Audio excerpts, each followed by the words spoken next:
خير أمة أخرجت للناس تأمرون بالمعروف وتنهون عن المنكر. السلام علیکم ورحمۃ اللہ وبرکاتہ۔ بسم اللہ الرحمن الرحیم۔ دعوت و تبلیغ کی 6 صفات سے متعلق منتخب احادیث کے دوسرے باب الصلاۃ یعنی نماز سے حدیث نمبر 151۔ حضرت عبادہ بن صامت رضی اللہ عنہ سے روایت ہے کہ رسول اللہ صلی اللہ علیہ وسلم نے ارشاد فرمایا، جس کی رات کو آنکھ کھل جائے اور پھر وہ یہ پڑھ لے، لا الہ الا اللہ وحدہ لا شریک لہ لہ الملک ولہ الحمد وہو علی کل شیء قدیر، الحمد للہ وسبحان اللہ ولا الہ الا اللہ واللہ اکبر ولا حول ولا قوة الا باللہ، اور اس کے بعد اللہم اغفر لی، اے اللہ میری مغفرت فرما دیجئے کہے یا کوئی اور دعا کرے تو اس کی دعا قبول کی جاتی ہے، پھر اگر وضو کر کے نماز پڑھنے لگ جائے تو اس کی نماز قبول کی جاتی ہے۔ رواہ بخاری۔ حدیث نمبر 152۔ حضرت ابن عباس رضی اللہ عنہما سے روایت ہے کہ رسول اللہ صلی اللہ علیہ وسلم رات کو جب تہجد کے لیے اٹھتے تو یہ دعا پڑھتے، اللہم لک الحمد انت قیم السماوات والارض ومن فیہن ولک الحمد لک ملک السماوات والارض ومن فیہن ولک الحمد انت نور السماوات والارض ولک الحمد انت ملک السماوات والارض ولک الحمد انت الحق ووعدك الحق ولقاؤك حق وقولك حق والجنة حق والنار حق والنبيون حق ومحمد صلى الله عليه وسلم حق والساعة حق اللهم لك أسلمت وبك آمنت وعليك توكلت وإليك أنبت وبك خاصمت وإليك حاكمت فاغفر لي ما قدمت وما أخرت وما أسررت وما أعلنت أنت المقدم وأنت المؤخر لا الہ الا انت یا لا الہ الا غیرک۔ ترجمہ، اے اللہ تمام تعریفیں آپ ہی کے لیے ہیں، آپ ہی آسمانوں اور زمین کو اور جو مخلوق ان میں آباد ہے ان کے سنبھالنے والے ہیں۔ تمام تعریفیں آپ ہی کے لیے ہیں، زمین و آسمان اور ان کی تمام مخلوقات پر حکومت صرف آپ ہی کی ہے۔ تمام تعریفیں آپ ہی کے لیے ہیں، آپ زمین و آسمان کے روشن کرنے والے ہیں۔ تمام تعریفیں آپ ہی کے لیے ہیں، آپ زمین و آسمان کے بادشاہ ہیں۔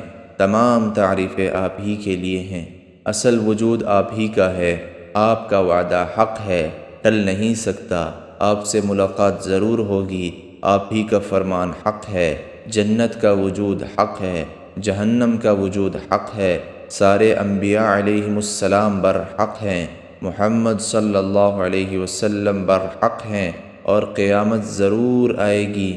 اے اللہ میں نے اپنے آپ کو آپ کے سپرد کر دیا، میں نے آپ کو دل سے مانا، میں نے آپ ہی پر بھروسہ کیا، آپ ہی کی طرف متوجہ ہوا، نہ ماننے والوں میں سے جس سے جھگڑا کیا آپ ہی کی مدد سے کیا، اور آپ ہی کی بارگاہ میں فریاد لایا ہوں، لہٰذا میرے ان گناہوں کو معاف کر دیجئے جو اب سے پہلے کیے اور جو اس کے بعد کروں، اور جو گناہ میں نے چھپا کر کیے اور جو اعلانیہ کیے۔ آپ ہی توفیق دے کر دینی اعمال میں آگے بڑھانے والے ہیں، اور آپ ہی توفیق چھین کر پیچھے ہٹانے والے ہیں۔ آپ کے سوا کوئی معبود نہیں، بھلائی کرنے کی طاقت اور برائی سے بچنے کی قوت صرف اور صرف اللہ ہی کی طرف سے ہے۔ رواہ بخاری۔ حدیث نمبر 153۔ حضرت ابو ہریرہ رضی اللہ عنہ سے روایت ہے کہ رسول اللہ صلی اللہ علیہ وسلم نے ارشاد فرمایا، رمضان المبارک کے بعد سب سے افضل روزے ماہ محرم کے ہیں، اور فرض نمازوں کے بعد سب سے افضل نماز رات کی نماز یعنی نماز تہجد ہے۔ رواہ مسلم۔ حدیث نمبر 154۔ حضرت ایاس بن معاویہ مزنی رحمۃ اللہ علیہ سے روایت ہے کہ رسول اللہ صلی اللہ علیہ وسلم نے ارشاد فرمایا، تہجد ضرور پڑھا کرو، اگرچہ اتنی تھوڑی دیر ہی کے لیے ہو جتنی دیر میں بکری کا دودھ دہا جاتا ہے، اور جو نماز بھی عشاء کے بعد پڑھی جائے وہ تہجد میں شامل ہے۔ رواہ طبرانی۔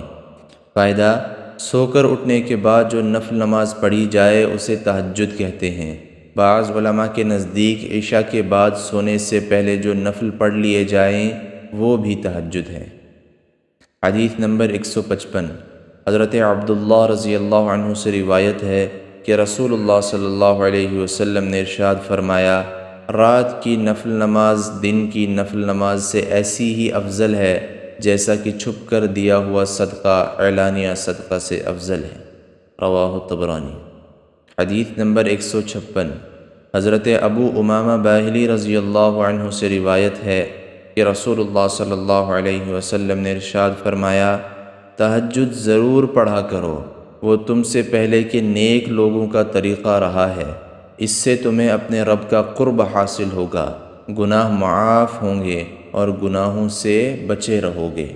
رواہ مستدرک حاکم۔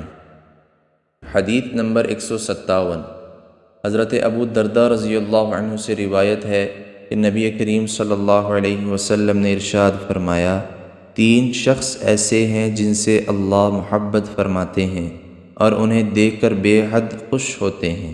ان میں سے ایک وہ شخص ہے جو جہاد میں اللہ تعالیٰ کی خوشنودی کے لیے اکیلا لڑتا رہے جبکہ اس کے سب ساتھی میدان چھوڑ کر جائیں، پھر یا تو وہ شہید ہو جائے یا اللہ تعالیٰ اس کی مدد فرمائے اور اسے غلبہ عطا فرمائے۔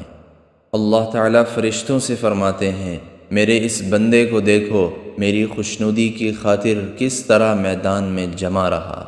دوسرا وہ شخص ہے جس کے پہلو میں خوبصورت بیوی ہو اور بہترین نرم بستر موجود ہو، اور پھر وہ ان سب کو چھوڑ کر تہجد میں مشغول ہو جائے۔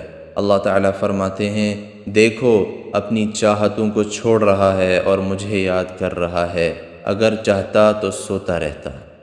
تیسرا وہ شخص ہے جو سفر میں قافلے کے ساتھ ہو اور قافلے والے رات دیر تک جاگ کر سو چکے ہوں، یہ اخیر شب میں طبیعت چاہے نہ چاہے ہر حال میں تہجد کے لیے اٹھ کھڑا ہو۔ رواہ طبرانی۔ حدیث نمبر 158۔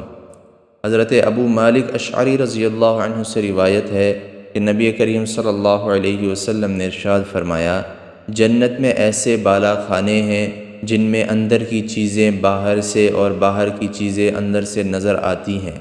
یہ بالا خانے اللہ تعالیٰ نے ان لوگوں کے لیے تیار فرمائے ہیں جو لوگوں کو کھانا کھلاتے ہیں، خوب سلام پھیلاتے ہیں اور رات کو اس وقت نماز پڑھتے ہیں جب لوگ سو رہے ہوتے ہیں۔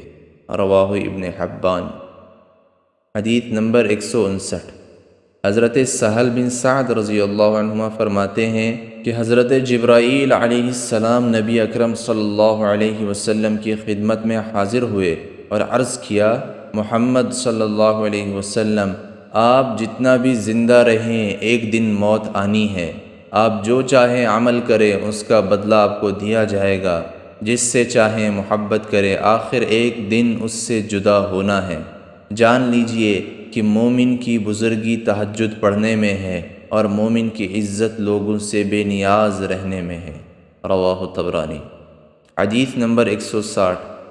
حضرت عبداللہ بن عمرو بن عاص رضی اللہ عنہما فرماتے ہیں کہ رسول اللہ صلی اللہ علیہ وسلم نے مجھ سے ارشاد فرمایا، عبداللہ تم فلاں کی طرح مت ہو جانا کہ وہ رات کو تہجد پڑھا کرتا تھا پھر تہجد چھوڑ دی۔